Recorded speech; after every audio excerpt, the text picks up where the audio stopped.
AAA signings. I think you know more about this subject than I do as well, because I think you're probably more familiar with my. Oh, go I'm ahead. not well versed in AAA. So, but you might. Yeah, I suspect you know more than I do, but maybe not. But my impression has always been AAA is kind of it's the WWE of Mexico, right? It's the number one promotion in Mexico, and of course now WWE is in the process. Apparently, the deal is not finalized, but it's going to be. It's expected to be. It is. You're right. It's going to be finalized. Yeah. But yes, you're accurate. It is the WWE of Mexico. And with that, with WWE acquiring AAA, one of the very interesting people who WWE acquires in the process, I guess, although I'm sure they don't have to take him, right? But I guess it's assumed that Alberto Del Rio is going to be a part of that. And Alberto Del Rio, speaking of people with checkered pasts, my God, I mean, this guy. He's currently suspended in Tijuana. He cannot wrestle in Tijuana. Yeah, and that's a shoot. Just so we're clear with people, that's not part of a storyline. It's not an angle. He attacked a security guard. Yeah. Or a person in the audience. And look, I want to be clear. This is not defending Alberto Del Rio. This is context is king. It's a new AAA contract through WWE. It does not indicate that Alberto Del Rio will be on WWE TV. Right. It's not expected he will be. He has issues with quite a few people in WWE. Yeah. One of them being very heavily pushed right now, Stephanie Vacure. Oh, I love her, by the way. She's incredible in the ring. She is. I'm always afraid of butchering her last name. I've heard it pronounced a couple different ways. I believe it's Vacare, but I'm not positive. That seems to be the most common pronunciation I've heard. I've also heard it pronounced Vacker, which there's no way that's correct. But she's incredible. But I didn't know. So tell me about this. See, because I didn't know that she specifically had a problem with Alberto. I think it was when she was in one of the Mexico promotions, either AAA or CML. Okay. There was I don't know the situation. I just know there's major heat there. Okay. And when it involves Alberto Del Rio, I side with the accuser. Yeah. Because the track record indicates as such. Yeah. It's the same with Tessa Blanchard. I go with the accuser until I take the approach of guilty until proven innocent on people like that in wrestling. Yeah. But I think that it's important to say that the deal is it keeps him in AAA and does not guarantee he will appear on WWE or NXT, which I think is very, very, very important here. Now, one other interesting signing is Viking Del Rio, and it is very much expected that he will have matches in WWE. Jenny and I watched a couple of his matches when he was in AEW, but I don't think he was officially signed. I think he just was there for a couple of matches. Yeah, it was a part of a working agreement that AAA had with AEW that that's what it was. Went way to the wayside. Yeah. After again, Stephanie Vacure appeared at Forbidden Door and then had no contract, so WWE could just swoop in and sign her. Yeah. Yeah. That's not WWE's fault. That's smart business. Yeah.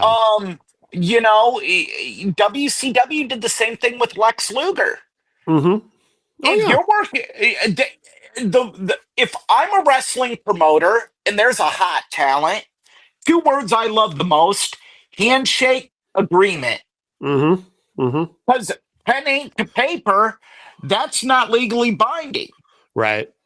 Okay, so that I don't know who botched that, but you know, hey, if you can get someone that's fresh off a pay-per-view and everyone's buzzing about them, or a premium live event Yeah. and everyone's talking about them, do it. That's Yes. not dirty, that's smart.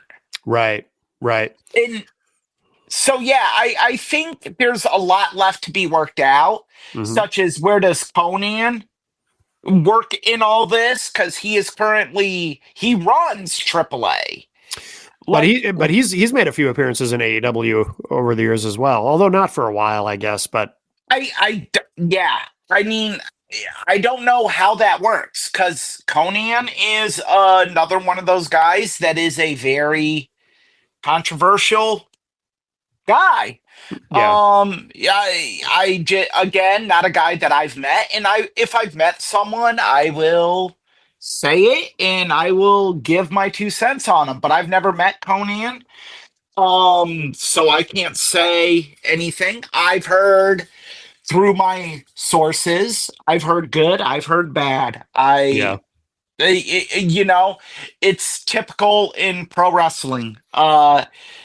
I mean, I think I've heard more good than bad. I think he's just very hard headed and hard to work with. And that's not going to work over the Endeavor with the under the Endeavor banner.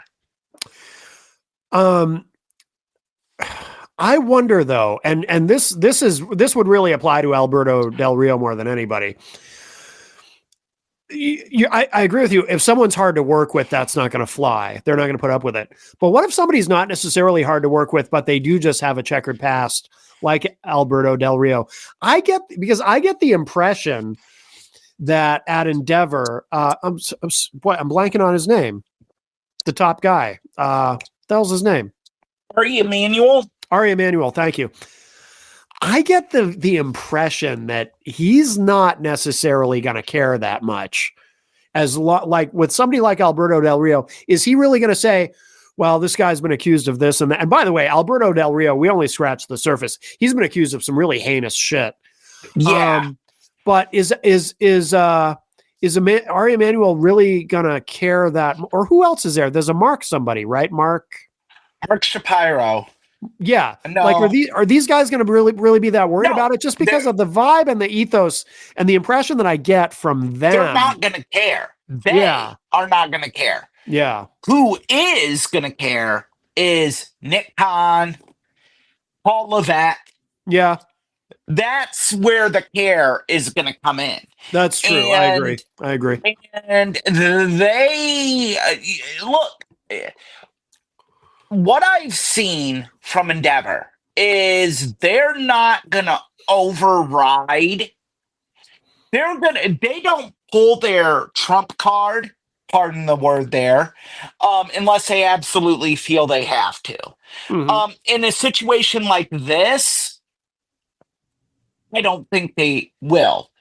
I think they're gonna listen to Nick Khan and Paul Levesque, because at the end of the day, Paige is a free agent at this point. And Paige has expressed a willingness to come back after she does some other projects she wants to do. I believe Paul Levesque and Nick Khan both have said there's an interest in bringing her back. Mm-hmm. But where do you go if you bring back the man that allegedly physically abused her, mentally abused her, and contributed to her getting hooked on drugs? Mm-hmm. I don't think that signing happens then, because look, you can forgive some things, but it would be very hard to go into work every day and I have to see that person. Oh yeah. I would add too, I mean, Alberto Del Rio's age. I mean, he's in his mid 40s. It's not like he's I mean, again, in wrestling in 2025, that's not even old anymore. But I mean, is it long term? It's like how much, even if you were to bring him back, how much are you really going to get out of him at this point? You know what I mean? And look, if we look at Alberto Del Rio right now, you cannot tell me he is all natural. Yeah, he might be pharmaceutically enhanced, as I like to say. Yeah, and Endeavor won't tolerate that. That's bad press waiting to happen. And what are you going to do if he jumps into the crowd and beats up someone? Yeah, I mean, he did it in Tijuana.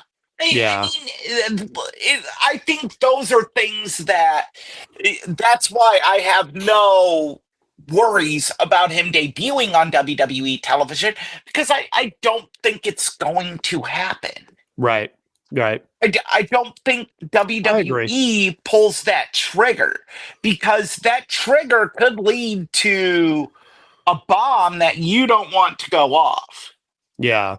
There was something, I think that it was from his first tenure in WWE, where he slapped somebody because they said, what was it, a writer maybe? He slapped a writer for saying something racist to him, which is interesting in that, that's not something where I mean, don't get me wrong, I never condone violence, especially obviously in the workplace. Violence should not be tolerated. Although a racist getting slapped is not in and of itself something I'm particularly bothered by. But obviously, you can't go around just slapping people because they say something you're offended by. I want to add, and again, this is all hearsay. Yeah. The racist comment was not made directly to him. Yeah.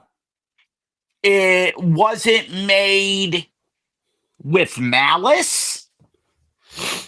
And the people that were around said that the writer was repeating something he had heard. Okay. See, I don't remember the details. You have a better memory of that than I do. Del Rio just went up and basically, pardon my language here, bitch smacked him. Yeah, well, that's not acceptable, obviously. I mean, yeah, I understand, know your audience, but yeah, you can't just go up and smack the hell out of someone you work with because they say something you don't like. Yeah. And without even knowing the context of it. Yeah. I mean, we vilify Randy Orton for less. I mean, it's just pro wrestling fans are weird. The things that we defend and the things that we don't defend, and the guys we defend and the guys we won't defend, it's like Ric Flair's a legend. Let's forgive alleged / probable sexual assault. And it's like, no, you're the same person who says Chris Benoit shouldn't be in the Hall of Fame, but let's forgive what? Right. Have it make sense. Yeah, I mean, everyone's kind of got their own boundaries and ideas. I get that, but goodness gracious. Well, it'll be interesting though. The line jumps. Oh yeah, it does. It does. We're constantly moving the goal line here of what we'll accept. But it's just like, but that's just like, I get it though, because that's just like, that's life in general, right? I mean, everybody has, sometimes, you might find yourself in a situation in life where you have that one friend who does something really bad, but out of loyalty and out of friendship, because other things about them that are really good that maybe other people don't know. So you kind of, I mean, it's just, it's life. It's, we all have to kind of make our own determination. Here's my determination. Yeah. Drugs, speeding ticket, driving under the influence, I can forgive. Assault of a woman, assault of anyone. Oh, I agree there. Sexual assault. Oh, yeah. No, I agree. No, I'm probably going to be like, oh, boy, no. No, I'm with you there. But it will be very interesting to see how this all proceeds with WWE. The rumor I have read that they want to do is that basically this is going to be AAA is going to serve as NXT Mexico, Mhm. That which makes is sense. which is perfect. Yeah. And if Alberto Del Rio stays there, awesome. Yeah, we don't have to Cool. see him. Yeah, you and that I was just gonna say, we're fans. We can choose what we watch. We can choose what we don't watch. You don't want to watch Alberto Del Rio, probably shouldn't watch NXT Mexico. Yep. Yep. And that's the way you can say, I don't approve of this. Right. And that's assuming, by the way, that they even keep him. They may Well, not. the contract is guaranteed. Yeah, but they could, they could buy him out. They could, I mean, maybe not. Maybe they do keep him. I don't know. But I think the fear here is that he would end up in AEW, which I don't think Tony Khan would touch him. Do you? I don't think he would. I don't think he would. Alberto, he has friends in AEW. Yeah, I don't think Tony Khan. Tony Khan is very, very invincible. And he does have people that like him in AEW. So Yeah, maybe. I'm skeptical uh, though. I think I I think mean I think he would look at that as more trouble than it's worth. I mean, again, there would be collateral damage with bringing him on. Yeah. You could probably kiss Paige ever coming back goodbye. Right, no doubt. Rightfully so. Yeah, I can't say I blame her there. No, certainly not.